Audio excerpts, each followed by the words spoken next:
Chapter number 4 में हमने अब तक क्या पढ़ लिया है? हमने इस चैप्टर में पढ़ा था पहले इलेक्ट्रॉन्स क्या होते हैं, प्रोटॉन्स क्या होते हैं, उनकी डिस्कवरी किसने की थी। फिर हमने डिस्कस किया था इस चैप्टर नंबर 4 में कि आपके थॉमसन साइंटिस्ट ने एक एटम का मॉडल दिया था जो फेल हो गया था। ये पढ़ा था हमने पिछली बारी कि एक साइंटिस्ट थे रुदरफोर्ड, उन्होंने अल्फा स्कैटरिंग एक्सपेरिमेंट करके एक एटम के अंदर एटम का मॉडल कैसा होता है वो बताया था उन्होंने। बट मैंने बताया था पिछली क्लास में वो भी फेल हो गया था, क्योंकि वो मान रहे थे रुदरफोर्ड कि एक एटम के अंदर इलेक्ट्रॉन्स घूमते हैं, प्लैनेट्स जैसे घूमते हैं वैसे ही इलेक्ट्रॉन्स घूमते हैं। बट ये फेल हो गया था। तो इस चैप्टर में थर्ड साइंटिस्ट जो थे जिनका नाम है बोर साहब, नील्स बोर। नील्स बोर, उनका सरनेम बोर है। बहुत ही बोरिंग आदमी थे, इसलिए उनका नाम भी शायद बोर रख दिया होगा। तो उन्होंने एक मॉडल दिया था एटम का, जिसे हम पढ़ेंगे Bohr's model of an atom. मैं पहले बता दूं आप लोग को, आपकी एनसीईआरटी ने नहीं बताया, ये भी मॉडल गलत था। ये एटॉमिक मॉडल भी गलत था, बट आपकी एनसीईआरटी बुक में सिर्फ ये बता रखा है कि ये सही मॉडल था। जब आप क्लास 11 जाओगे तो वहाँ पढ़ोगे कि ये मॉडल भी गलत था। और एक साइंटिस्ट है श्रोडिंजर, उन्होंने एक मॉडल दिया था जो एक्सेप्ट करा दिया है। बट कोई नहीं, हमें इसे पढ़ना है, पढ़ लेते हैं कि रुदरफोर्ड और थॉमसन के फेल होने के बाद एक थर्ड साइंटिस्ट आए थे, बोर, नील्स बोर। उन्होंने बताया था कि एटम कैसा होता है। अब हम समझते हैं कि एटम होता कैसा है इनके अकॉर्डिंग। तो बोर्स एटॉमिक मॉडल क्या है? जो साइंटिस्ट बोर थे उनका ये मानना था कि एटम के अंदर इलेक्ट्रॉन्स घूमते हैं। आप बोलोगे सर अभी तो पढ़ाया था पिछली क्लास में कि इलेक्ट्रॉन्स अगर घूमते हैं तो ऐसे केस में तो एटम नहीं स्टेबल हो सकता। पिछली क्लास में लिखा था आपने। बट बोर ने ये बात कही कि इलेक्ट्रॉन्स घूमते हैं, पर तब भी उसकी बात लोगों ने मान ली। कैसे? देखिए, बोर ने एक बहुत बड़ी ना, मैं कह सकता हूँ कि गप करी थी। गप का मतलब समझते हो आप लोग? गप का मतलब होता है एक मजाक या एक अफवाह फैलाई थी जो लोगों ने मान ली थी। बट आज के टाइम पे ये गलत है। क्या कहा था बोर ने? सुनिए, बोर साहब ने कहा था कि एटम के अंदर एक डिस्क्रीट ऑर्बिट्स होती हैं, जो मैं आपको मार्क करके दिखा रहा हूं। मतलब एटम में कुछ ऐसा होता है, उसे हम ऑर्बिट बोलेंगे, जैसे मैंने दिखाया यहाँ पे। एटम में कुछ ऑर्बिट्स होती हैं, एटम में कुछ स्पेशल ऑर्बिट्स होती हैं, बहुत ही स्पेशल ऑर्बिट्स। इन स्पेशल ऑर्बिट्स को नील्स बोर ने डिस्क्रीट ऑर्बिट के नाम से कहा था। ये डिस्क्रीट ऑर्बिट्स है। नील्स बोर ने कहा कि एटम के अंदर कुछ स्पेशल ऑर्बिट्स होती हैं जिन्हें हम डिस्क्रीट ऑर्बिट्स कहते हैं।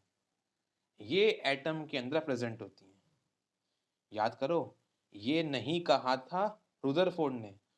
रुदरफोर्ड ने कहा था सिर्फ एटम में इलेक्ट्रॉन्स घूमते हैं।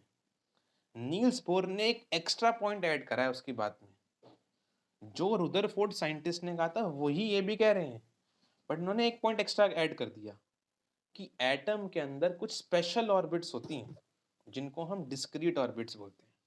पहला पॉइंट ये लिखेंगे। अब इन स्पेशल ऑर्बिट्स या डिस्क्रीट ऑर्बिट के अंदर ही बोर साहब कहते हैं कि इलेक्ट्रॉन घूमता रहता है, ऐसे। इन ऑर्बिट्स के अंदर ही इलेक्ट्रॉन ऐसे घूमता रहता है।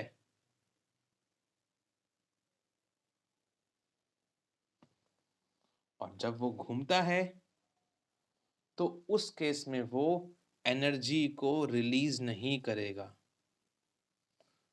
क्योंकि ये ऑर्बिट स्पेशल ऑर्बिट्स हैं।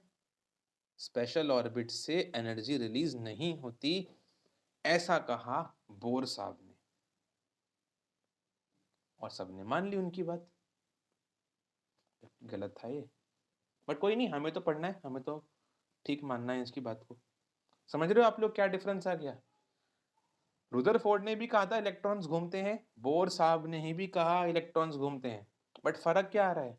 फर्क आ रहा है, बोर साहब ने कहा कि भाई एटम में होती हैं डिस्क्रीट ऑर्बिट्स, स्पेशल ऑर्बिट्स, और उन ऑर्बिट्स में घूमते घूमते इलेक्ट्रॉन एनर्जी निकाल नहीं सकता, इसलिए एटम स्टेबल हो गया। ये लो भाई, सीधी सी बात है उनके हिसाब से। और दूसरी बात, इन डिस्क्रीट ऑर्बिट्स का नाम भी करा था उन्होंने। इन डिस्क्रीट ऑर्बिट्स को, अच्छा एक बात और, इन डिस्क्रीट ऑर्बिट्स को शेल के नाम से भी बोला नील्स बोर ने।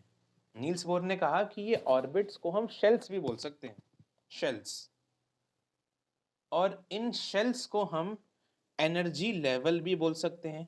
इनके बहुत सारे नाम है भाई नील बोर के हिसाब से। एक तो इनको हम बोल सकते हैं number 1 special orbits, special orbits. दूसरा हम इनको बोल सकते हैं कि ये आपकी डिस्क्रीट ऑर्बिट्स हैं। तीसरा हम इनको बोल सकते हैं कि ये हमारे शेल्स हैं। चौथा इनको बोल सकते हैं एनर्जी लेवल्स। बात सबकी एक ही है। अब इन डिस्क्रीट ऑर्बिट्स को या इन शेल्स को नंबरिंग और नेमिंग भी करी थी नील्स बोर ने। कैसे, जरा देख लेते हैं। नील्स बोर ने कहा जो सबसे अंदर वाली ऑर्बिट है एटम में, उसका नाम है के शेल या के ऑर्बिट, या इसको हम लोग n=1 पहली ऑर्बिट भी कह सकते हैं। फर्स्ट ऑर्बिट कहो या के शेल कहो या के ऑर्बिट कहो, आपकी मर्जी है। अब इंग्लिश में अल्फाबेट्स के आगे क्या आते हैं? के आगे आता है L, M, N, ऐसे आगे बढ़ते रहो। अगर पहली ऑर्बिट के है तो दूसरी ऑर्बिट कौन सी होगी? L। तो सेकंड ऑर्बिट का नाम रखा नील्स बोर ने एल शेल, या उसको सेकंड ऑर्बिट भी कहा, n=2। अब थर्ड ऑर्बिट क्या होगी? M। तो थर्ड ऑर्बिट को नाम रखा M शेल, या n=3। ऐसे ही अगली ऑर्बिट का नाम क्या होगा? n शेल, या n=4। तो KLM ऐसे ऑर्बिट्स के नाम भी करे थे नील्स बोर ने, और यही उनके मॉडल की कहानी है कुछ। अब नील्स बोर ने ना कुछ अपने पॉइंट्स दिए थे, है ना, कुछ पॉइंट्स दिए थे अपने मॉडल ऑफ एटम के बारे में, तो उन्हें हम बोलते हैं पोस्टुलेट्स। दी फॉलोइंग, आप ऐसे लिखोगे, the following are the postulates of Bohr's model of atom। Postulate का मतलब समझते हो ना आप लोग क्या होता है? पोस्टुलेट्स का मतलब होता है पॉइंट्स। नील्स बोर के मॉडल के कुछ पॉइंट्स बताए गए हैं। पहला पॉइंट क्या है इनके मॉडल का? पहला पॉइंट है कि एटम के अंदर एक स्पेशल ऑर्बिट्स होती हैं, only certain special orbits. Special orbits, इनका नाम क्या रखा था नील्स बोर ने? Discrete orbits. डिस्क्रीट ऑर्बिट्स उनका नाम रखा था नील्स बोर ने। स्पेशल ऑर्बिट्स कहो, डिस्क्रीट ऑर्बिट्स कहो। एक और नाम भी था इनका, शेल्स। इनको शेल्स भी कह सकते हैं, या इनको एनर्जी लेवल भी कह सकते हैं। 4 नाम है इनकी, special orbits, discrete orbits, shells, energy level. सिर्फ यही एटम के अंदर अलाउड है, ऐसा कहते हैं Niels Bohr, are allowed inside the atom. Atom में एक स्पेशल ऑर्बिट्स होती हैं, उसमें इलेक्ट्रॉन घूमेगा। ठीक है, फर्क ये आ रहा है। रुदरफोर्ड ने भी यही कहा था कि इलेक्ट्रॉन घूमेगा, बट रुदरफोर्ड ने ये नहीं कहा था कि स्पेशल ऑर्बिट्स होती हैं, ये नील्स बोर ने कहा था। Second point, electron in special orbits में घूमता है। Electron revolves in these special orbits.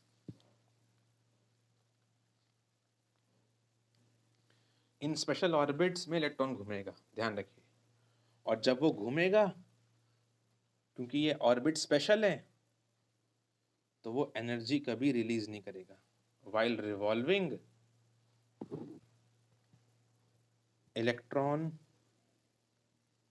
Will not release it's energy.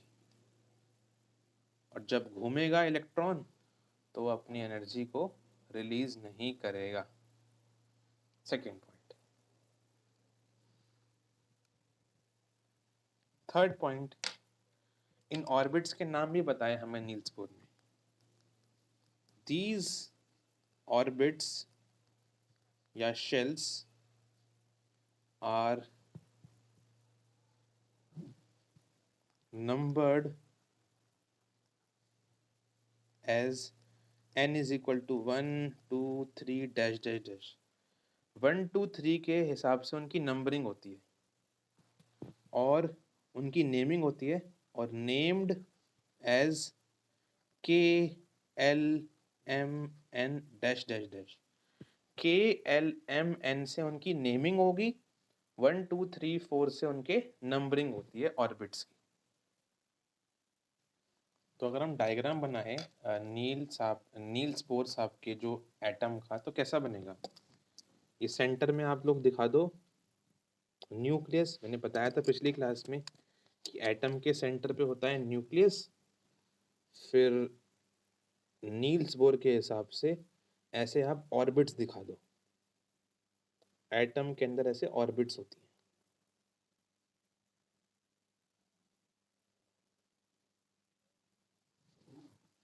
First orbit का नाम क्या है?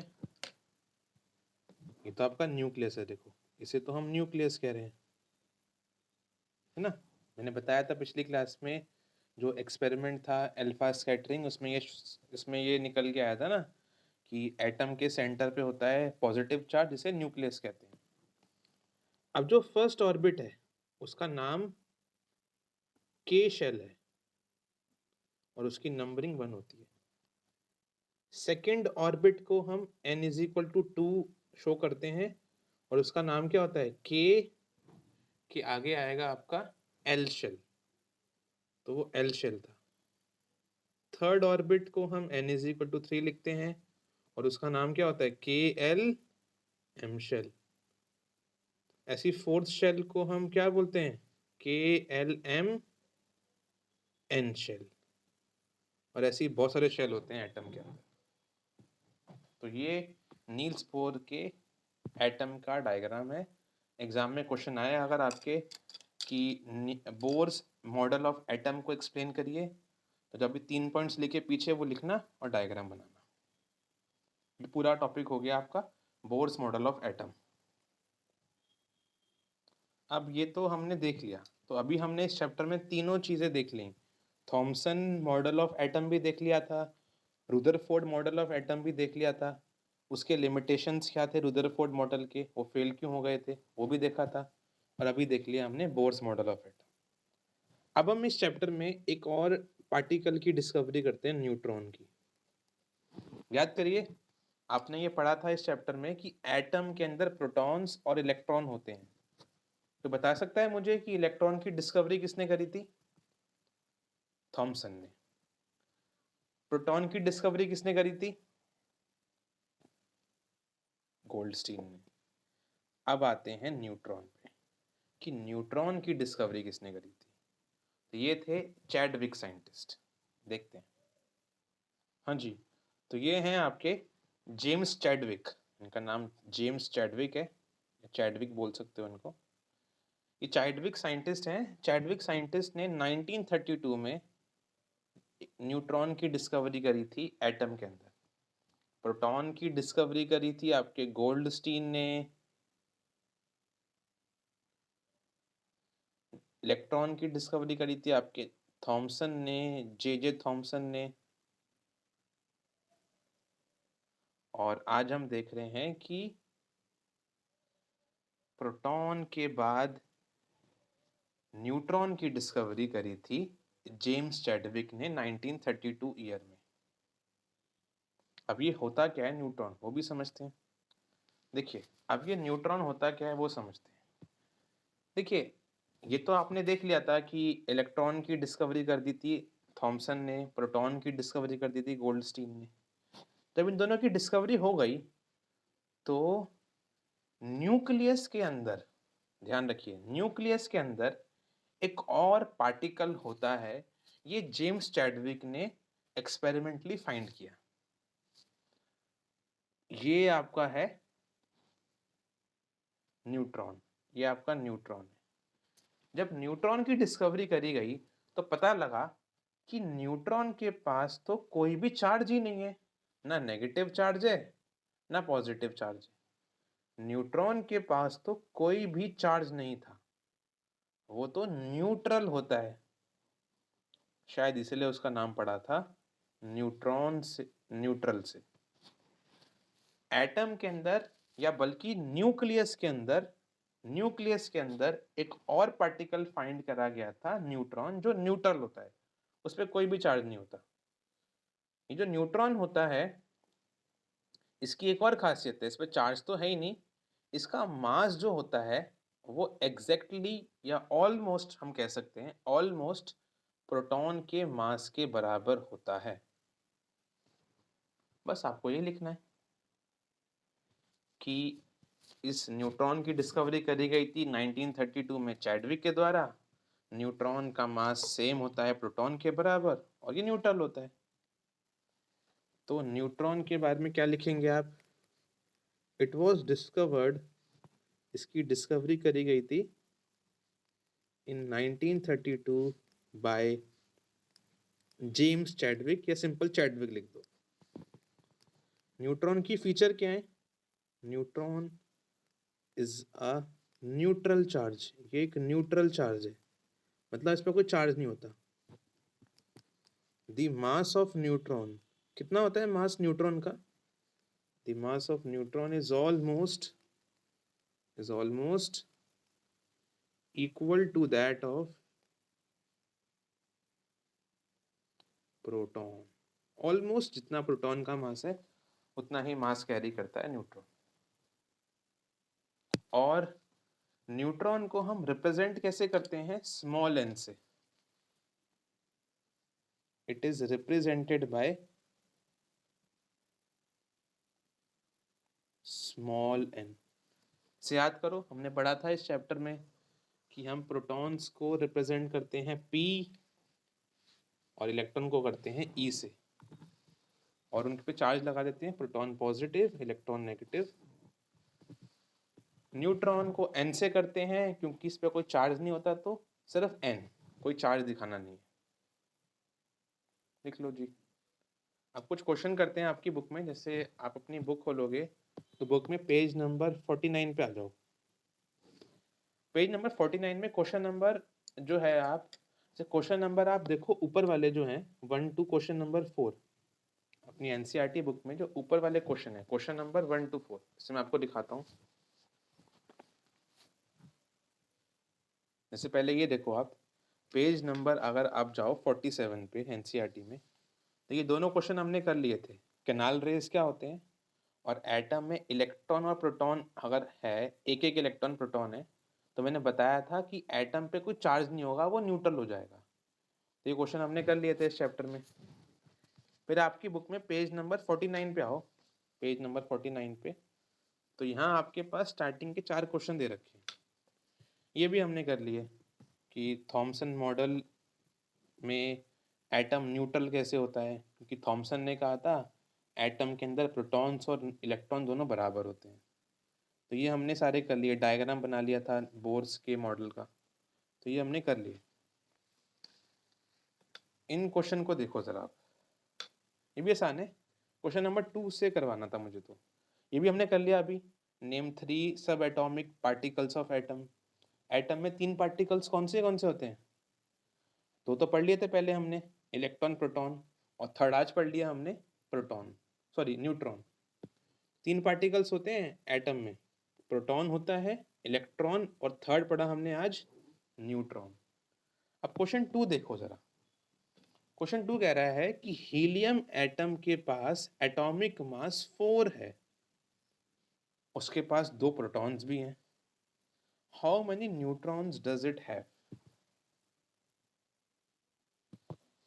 पेज 49 का क्वेश्चन नंबर 2 कर रहे हैं ना हम लोग, तो देखिए कैसे होगा क्वेश्चन ये वाला। हमने चैप्टर नंबर 3 में भी डिस्कस किया था ये वाली बात, कि एक एटम का मास, एटॉमिक मास कैसे बनता है। मैंने वहाँ भी बताया था आपको, एटॉमिक मास का मतलब ये होता है कि एक एटम के अंदर प्रोटॉन्स और न्यूट्रॉन्स कितने हैं। ध्यान रखना आप लोग हमेशा ये बात, अपनी कॉपी में अभी आज स्टार पॉइंट करके बना लो, ये हम आगे भी क्वेश्चन करेंगे इस चैप्टर में। एटॉमिक मास का मतलब पता है क्या होता है? Number of protons plus number of neutrons. Protons और न्यूट्रॉन्स को मिलाकर ही एक एटम का मास बनता है। ठीक है, ध्यान रखना ये बात। एक एटम का मास प्रोटॉन्स और न्यूट्रॉन्स को मिला के बनता है। आप तो कहोगे सर हमने पढ़ा था इस चैप्टर में कि हमें कहा था रुदरफोर्ड ने कि एक एटम का मास तो प्रोटॉन से बनता है। नहीं, रुदरफोर्ड ने सिर्फ ये कहा था आपसे कि एक एटम का मास उसके न्यूक्लियस से बनता है। और हमने आज पढ़ ही लिया कि न्यूक्लियस में प्रोटॉन्स भी होते हैं, न्यूट्रॉन्स भी होते हैं। ये बात आपको ध्यान रखनी है अब हमेशा, कि एक एटम का मास बनता है प्रोटॉन्स और न्यूट्रॉन के नंबर मिलाकर। तो एटॉमिक मास अगर हम बोलें तो उसका मतलब है number of protons plus number of neutrons. एक चीज और, अगर आपसे कहा जाए कि एटॉमिक नंबर, एटॉमिक नंबर का मतलब क्या होता है? एक एटॉमिक नंबर का मतलब है सिर्फ नंबर ऑफ प्रोटॉन्स। प्रोटॉन से बनता है एटॉमिक नंबर, और प्रोटॉन्स और न्यूट्रॉन से मिला के बनता है एटॉमिक मास। ये एटॉमिक नंबर क्या होता है अभी हम इस चैप्टर में दोबारा से पीछे आएंगे। तो ये दो बातें आपको ध्यान रखनी है। एटॉमिक मास बोला जाए तो प्रोटॉन्स और न्यूट्रॉन, एटॉमिक नंबर बोला जाए तो सिर्फ नंबर ऑफ प्रोटॉन्स। मैं दोबारा बताऊंगा इस चैप्टर में एटॉमिक नंबर अभी होता क्या है। तो एटॉमिक मास तो आपको समझ में आना ही चाहिए कि एटम का मास प्रोटॉन्स और न्यूट्रॉन से मिलके बनता है। अब इस क्वेश्चन को कर सकते हैं हम लोग। तो अब इस क्वेश्चन को देखो आप लोग, हीलियम के एटम का एटॉमिक मास देखो, एटॉमिक मास कितना है? 4u है, और 2 प्रोटॉन्स हैं उसके पास, तो कितने न्यूट्रॉन्स होंगे उसके पास? मैंने बताया आपको अभी, एटॉमिक मास का मतलब होता है प्रोटॉन्स और न्यूट्रॉन्स का सम। एटॉमिक मास का मतलब होता है प्रोटॉन्स और न्यूट्रॉन का सम। क्वेश्चन ने कहा है मेरे से, सोल्यूशन कर रहा हूं मैं, कि एटॉमिक मास 4u है और नंबर ऑफ प्रोटॉन्स आपके 2 हैं।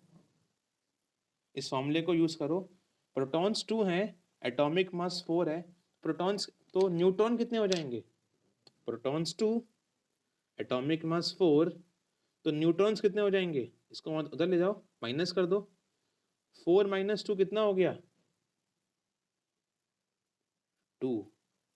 तो कितने न्यूट्रॉन्स मिले आपको? नंबर ऑफ न्यूट्रॉन्स मिलेंगे आपको 2 ही।